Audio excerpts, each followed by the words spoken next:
막 울었다고 그랬잖아. 나도 울컥한 부분이 있고 되게 힐링된 부분이 있었어. 225쪽. 여기에 근데 이거를 표시해놓고 아까 앞쪽 보니까 타이틀 그쪽으로 나와 있더라고. 그대의 존재가 적으면 적을수록 그대가 그대의 삶을 덜 표출할수록 그만큼 그대는 더 많이 소유하게 되고 그만큼 그대의 소외된 삶은 더 커진다. 이 부분에서 되게 좀 막 올라오더라고. 그런 거 있잖아요. MBC에서 남의 이야기를 잘 들으려고 할 때 관찰하라고 하는데 내 이야기를 포기하라고 얘기를 하는 거죠. 근데 그 단어가 주는 불편함이 또 처음에 있어가지고 포기? 내 걸 포기하라고? 막 이렇게 내 걸 포기하라고? 좀 이렇게 그 얘기야.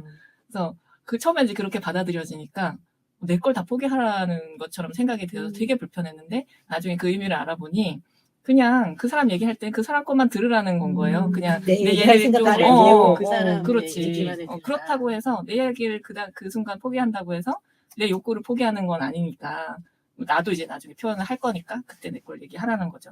근데 여기에서 비슷하게 그건 그런 얘기인 건 것 같아요.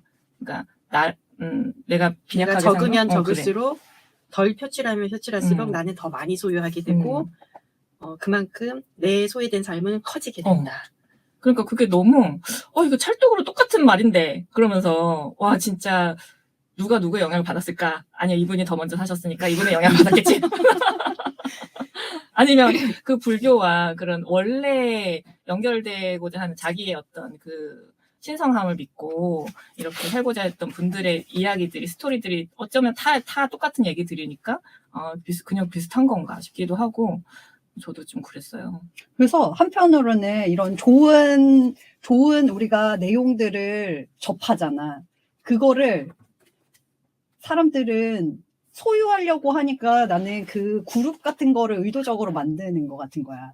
그러니까 석가모니의 말을 소유하려고 하고 그거를 하려고 하니까 불교가 만들어지고 예수님의 말을 소유하고 이렇게 하려고 하니까 기독교가 만들어지고 이러면서 그 원래의 뜻이 계속 훼손되고 그게 존재에서 소유로 계속 변하고 자기네 그거를 더 공고하게 하기 위해서 더 소유의 개념을 더 넣고 신자들에게 그거를 강요하고 이런 게 계속 돼서 그냥 나는 사실은 최근에 교회를 안 나가거든. 그런 것 같았어. 거기에 약간 타당성. 아니 근데 나는 그게 옛날부터 그게 불편했거든. 근데 그렇다고 해서 내 안에 예수님과 하나님을 부정하는 건 아니야.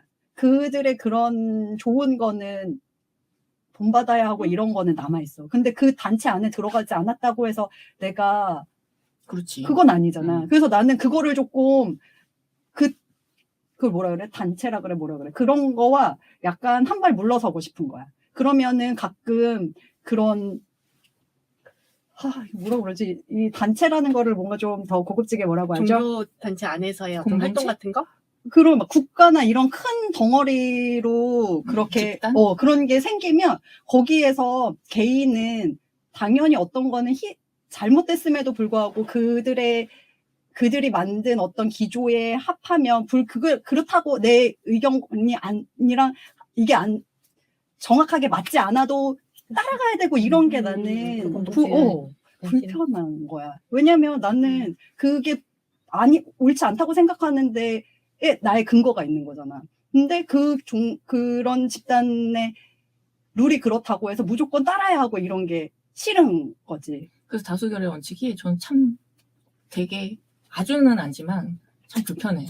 그래서 여기 그 뒤쪽에 265쪽에 이제 관료주의, 파시즘 이런 얘기가 263쪽에 여기에 인간의 사적 결정은 정치 결정보다 훨씬 더 한결 더 현명하고 이런 얘기가 나오면서 배심원 이야기가 나오거든요. 그래서 배심원은 일반 사람들로 구성돼서 흔히 복잡하고 꿰뚫을 수 없는 사건에 대해 심판을 내려야 할 때 이 사람들한테 모든 중요한 정보를 제공하고 충분히 토론할 기회를 가지게 하고 그들의 판단이 이제 피고의 사활을 결정하게 한다. 그런데 과연 이 배심원들이 어떤 사안에 대해서 결정하는 것과 관료라고 하는 판사가 그거를 하는 거는 어떻게 보면 되게 관점이 다를 수 있다는 생각이 생각이 들었거든요. 배심원은 어쩌면 그런 법률에 대한 정확한 그런 게 있지는 않겠지만 휴머니즘이 좀 있지. 사람이 살아가면서 그 사람이 한 경험들이 각각 다르고 그래서 그 사건을 각각 또 다른 관점에서 보면 미처 그런 판사들이 항상 일반적으로 약간 판사들은 공장에서 물건을 찍어내듯이 판결을 하는 거와 다른 관점으로 볼 수 있겠구나라는 생각이 들었거든요. 그래서 사실은 되게 우리는 우매한 군중이라고 얘기를 하지만 정말 군중은 우매할까? 아닐 수 있는데? 라는 생각을 했고, 만약에 진짜 제대로 된 군중이 되려면 나 또한 항상 뭔가 내가 알고 있는 게 전부라는 생각이 아닌 나는 항상 새로운 것을 알아가야 되고 배워가야 되고 내가 가진 거를 누군가에 나눠야 되고 이런 거가 밑받침이 돼야 하는데 사실 그거는 교육의 영역인 것 같은 거예요. 우리가 밥상머리 교육이라고 하는데 과연 저는 아이를 낳고 밥상머리 교육에 대해서 또 한참 꽂혀가지고 이랬을 때가 있었거든요. 근데 지금 근데 이제 제대로 못했어. 근데 돌아보면 못하길 잘했다는 생각이 드는 거예요. 왜냐면 그때 나의 관점은 굉장히 소유적이고 이 아이들의 성공이나 이런 거에 더 포커싱 돼 있을 때여가지고 아마 그랬으면 더 아이들을 그런 관료주의자처럼 만들었을 수도 있겠구나라는 생각이 차라리 실패하길 차라리 게을러서 다행이다라는 생각이 잘못된 교육을 할 뻔했다. 그래서 사실은 그런 거를 이제 기본적으로 그런 거에 대해서 아이들에게 더 오픈해주고 더 접할 기회를 많이 주는 거는 좋겠다라는 생각이 들기도 하지만 또 한편으로는 그 아이들 각각이 갖고 있는 특성이 또 다 다르잖아요. 다 천편일률적으로 뭔가를 가르친다고 얘네들이 다 그렇게 받아들이지 않는 거야. 나는 진짜 애들을 키우면서 너무 내 말은 가치가 이렇게 없나라는 생각이 들 정도로 각자 자기네들이 그냥 원하는 것만 취해서 자기가 하잖아요. 근데 지금 보면 뭐 그것도 나쁘지 않다.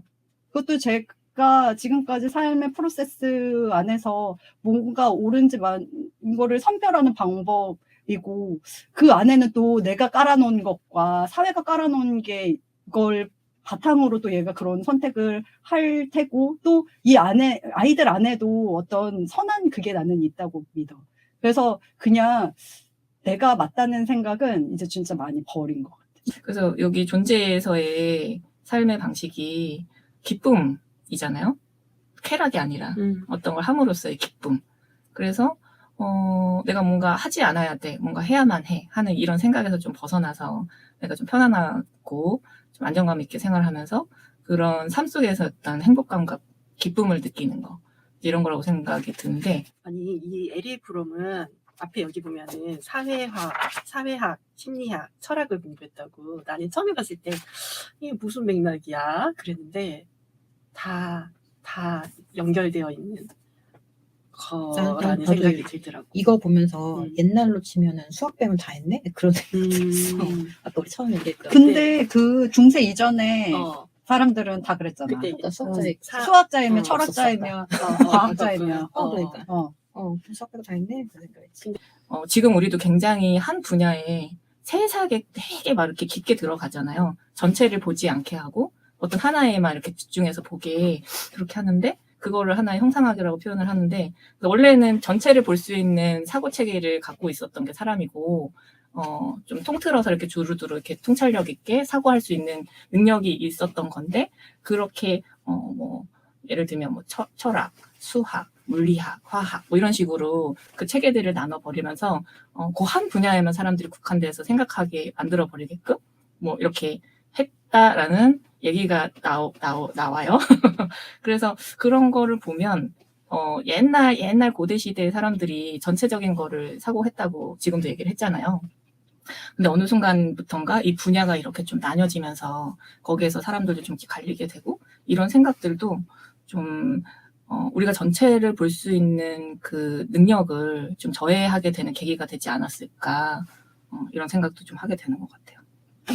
그래서 요즘 아이들이 대학교 졸업하고서 취직하고 나서 일을 할 때 자기 분야, 자기 업무만 이렇게 하려고 한다고 하잖아요. 그러니까 코업도 안 되고. 그래서 되게 저희 남편도 힘들어하더라고요. AI랑 일하는 게 더 편하다고. 챗GPT랑. 근데 그거는 사실은 뿌린 대로 거두는 거지. 맞아. 그 부모, 사람 부모가 그렇게 뿌렸잖아. 그렇지. 애한테. 근데 우리가 이게- 그렇게 가르치긴 했지. 근데 이걸 저는- 너무 짧은 기간에 그거를 판단하기에는 조금 무리인 것 같다는 생각이 들어요. 되게 오랜 시간 동안 공동체적인 어떤 그런 무의식이 우리 안에 쌓여 있었는데 그걸 어떤 한 사람의 책임 혹은 어떤 가정의 책임이라고 그냥 돌리기에는 우리도 너무 익숙하게 이 사회 체계를 그냥 나도 모르게 습으로 받아들여지고 이게 뭐 옳은 건지 그른 건지 그런 거 생각 없이 이렇게 하는 거 아니야? 너무 당연시하게 생각하는 것들이 되게 많았잖아요. 근데 또 한편으로는 이게 또 지금 그런 애들이 있지만 또 그 전에 세상을 보면 내 일이 아닌데도 굳이 다 하고 약간 그래서 또 힘들었을 수도 있잖아요. 그러니까 극단과 극단이 만났으니 이제 그것도 정반 합의되겠지. 이제 핵가족화, 산업화 핵가족화 되면서 당연히 내 거 이외에는 하지 않는 딴 사람과의 경계를 분명하게 하는 그런 삶을 살게 됐으니까 지금 얘기했던 우리 남편 다 지금 신입들이 이건 제 일이 아닌데요. 근데 그럼 자본주의의 해단이라고 해야 되나? 우리 때문에 악영향이라고 해야 해도 되나? 핵가족화에 우리가 시작점이 있었지만 우리 부모들은 핵가족화가 아니었기 때문에 사상이 그렇게 다른 사람하고의 그 경계가 그렇게 완전히 딱 구분지어지지 않았었거든. 그러니까 우리는 교육을 또 가정교육을 받을 때 다른 사람한테 하는 거를 당연하게 하는 그런 시대에 살았었는데 지금은 이제 요즘 아이들은 벌써 부모가 핵가족화 되고 그 밑에서 교육받은 애들이 다시 또 아이를 낳아서 완전히 이제 단절된 삶을 사는 시기에 있으니까 자기 이외에 다른 사람하고 뭐 하는 거를 싫어 딱 내 것만 하면 끝이야. 너무 당연해 그게. 근데 그러니까 그 책을 보면은 결국 이게 소유냐 존재냐에서 소유하는 삶을 살래 존재하는 삶을 살래 여기서 삶의 질이 바뀌는 거잖아요. 다른 방. 그러면서 또 여기에서 새로운 르네상스가 필요하다는 거에서 나는 정말 좋겠다. 한번 뒤집어 엎을 때가 왔다라는 생각을 했거든. 그렇게 개인이 깨닫고 이게 또 좀 이렇게 집단이 커지고 이렇게 같은 생각을 가지고 필요성을 느끼는 사람들이 많고 움직이고 하나씩 바꿔 나가면 그게 르네상스가 되고 길게 봤을 때는 인상주의화가들이 판을 엎었듯이 뭔가 크게 한번 엎어지는 세상이 바뀌는 일이 생겨야 할 텐데 라는 생각을 그 단초를 주는 게 지금 기후위기 같아요. 그러니까 뭐 자연이라던가 잘 사는 사람들은 계속 소유하고 그 밑에 인구의 절반은 또 기아나 그런 거에 또 질병이나 이런 거에서 허덕이고 이런 것들이 계속 나오잖아요. 자연이라던가 뭐 그런 것들이 계속 나오니까 그게 계기가 되지 않을까 싶어. 얘기했듯이 기후라던가. 그래서 지속가능발전협의회라는 그 단체에서 활동을 하고 있는데 이 지속가능 이 개념이 나오기 시작한 게 근 100년 전부터인 거예요. 우리가 태어나기도 전부터. 근데 그때 이미 과학자들은 좀 예측하고 변해야 된다라고 얘기를 하고 있었는데 경제적으로 사업가들이나 이런 사람들은 돈을 벌어야 되는 게 일단 목적이니까 그건 사기다. 기후 변화는 자연스럽게 주기적으로 오는 거다. 뭐 이런 식으로 프레임을 좀 씌우면서 얘기한 부분들도 사실은 있었고 실제적으로 내 불편하다. 이게 체감이 돼야 자각하는 이 사람들이 이 습성을 좀 이제는 준비시키는 상태로 그래도 자연에 좀 이렇게 알려주는 거 아닌가? 좀 준비해라 이러면서 좀 알려주고 그런 생각도 좀 들어요. 이제 이렇게 가고 있으니 좀 조심해야 돼 너네. 이미 이 책에서 다 얘기했는데 76년도에. 그러니까. 근데 76년도에 이 책을 내기 위해서 그 과거가 있었을 거 아니에요. 환경이라던가 뭐 어떤 권위주의라던가 관료주의 이런 것들이 이제 이거 이런 문제점이 생길 텐데를 가정하에 쓴 거니까. 그래서 우리는 이 책 다시 한번 역주행해야 되는데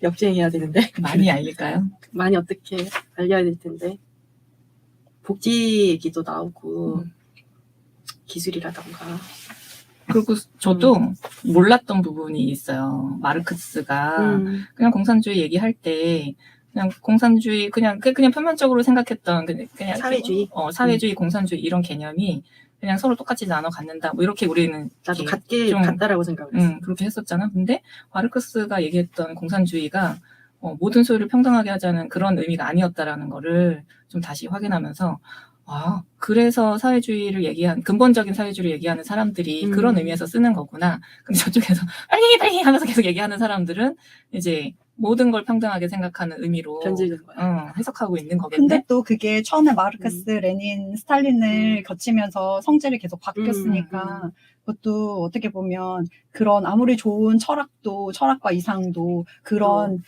어떤 필요에 의해서, 권력과 소유욕에 의해서 집단 안으로 들어가면 그게 변질된다는 게 그냥 그 인간이 사는 인간 세상의 그냥 그게 본질이다. 그래서 이 사람이 이제 뒷장에 하는 얘기가 이런 것들을 우리가 인정을 해야 된다. 우리가 사는 사회는 여전히 이렇게 고통받는 것들이 있고 뭔가 문제가 극복하기 어려운 난제들로 구성되어 있는 거를 우선은 받아들여야 된다가 이제 그거의 시작인 거죠. 그래서 어떻게 보면 엔트로피라고 해가지고 아무리 잘 정렬을 해놓은 것도 시간이 지나면 엉망진창이 되기 마련이니까 우리는 이제 그거를 항상 다시 재정비하는 르네상스.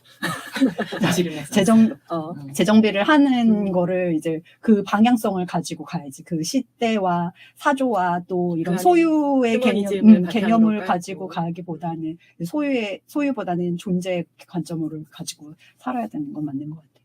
하나씩 딱 그거 궁금했는데 존재 모두의 삶을 살기 위해서 어떤 게 필요할까? 저는 그렇게 살고 싶어서 선택한 게 그 아나스타시아의 가언과 비폭력 대화였어요. 이미 움직이고 있어. 그래서 물론 이제 거기서 이제 갈팡질팡 왔다 갔다 아까도 얘기했던 것처럼 이런 삶 속에서 살고 있으니까 사람들하고 같이 사는 그 사이에서 나도 여기에서 좀 뭔가 이쪽으로도 휩쓸리기도 하고 저쪽으로 가고 싶기도 하고 막 이런 마음들이 있는데 그럼에도 불구하고 내가 왜 존재하는지에 대한 그런 게 계속 내 안에 자꾸 떠올라요. 그래서 그렇게 잘 안 되면 내가 불편하니까 그렇게 살고 싶은 것 같아요. 이건 아마도 그 패스 너무 길어서. 네. 나는 역시 내 거를 뭔가 자꾸 이렇게 뭔가 지키려는 것보다 베풀고 나누고 때로는 내가 양보하고 희생하는 게 나의 존재론적인 삶을 위해서 도움이 되는 방향이 아닌가라는 생각을 했었지. 내가 알고 있는 거나 내가 가지고 있는 게 영원하지 않다는 걸 우선 인정하는 거예요. 내가 생각하고 있고 내가 가지고 있는 것도 지금 흥망성쇠의 어느 시점이고 분명히 없어질 수 있다는 거를 우선은 받아들이고 그냥 그냥 있는 그대로 받아들이는 거. 그냥 그런 것 같아요. 그게 뭔가 포기라는 거라기보다는 그냥 모든 거에는 다른 특성이 있으니 그거를 내가 가진 기준으로 잘라내거나 뭐 이렇게 하기보다는 그냥 그 특성을 잘 발현할 수 있도록 도와주는 거? 그냥 그것도 어떻게 보면 존재를 바라보는 방법일 수 있다. 나는 존재는 계속 들으면서 이렇게 인간의 나에게 있어서 자아 효능감을 가지금 하는 그런 방식에서 존재가 나아가는 것 같거든. 소유가 아닌 상태로 소유는 어쨌든 그래서 나는 이런 거 읽으면 항상 그런 생각이 들어. 내가 하지 못하는 복음 말씀대로 사는 것에 무슨 말씀? 복음 말씀대로 사는 것에 항상 주일에 가서 신부님이 말씀하시는 거를 지키는 삶이 사실 그 기본적인 종교에서 가르치는 거가 되게 존재의 삶에 가까운데 그거가 제일 어려우면서도 가장 지금 쉬운 방법의 하나이지 않을까? 내가 지금 언니는 알다시피 노인대학 봉사하는데 정말 봉사도 그런 존재의 삶에서 그러니까 내가 이거를 정말 자원했느냐 아니냐의 문제는 아닌 것 같아. 그냥 하고 있는 것 자체에서 내가 가져갈 수 있는 자아 효능감이 굉장히 크고 거기에 대한 만족감도 클 수 있고 그런 것들도 어느 하나의 일종의 그런 존재 안으로 살 수 있는 방법 중에 하나니까 그런 생각이 있어.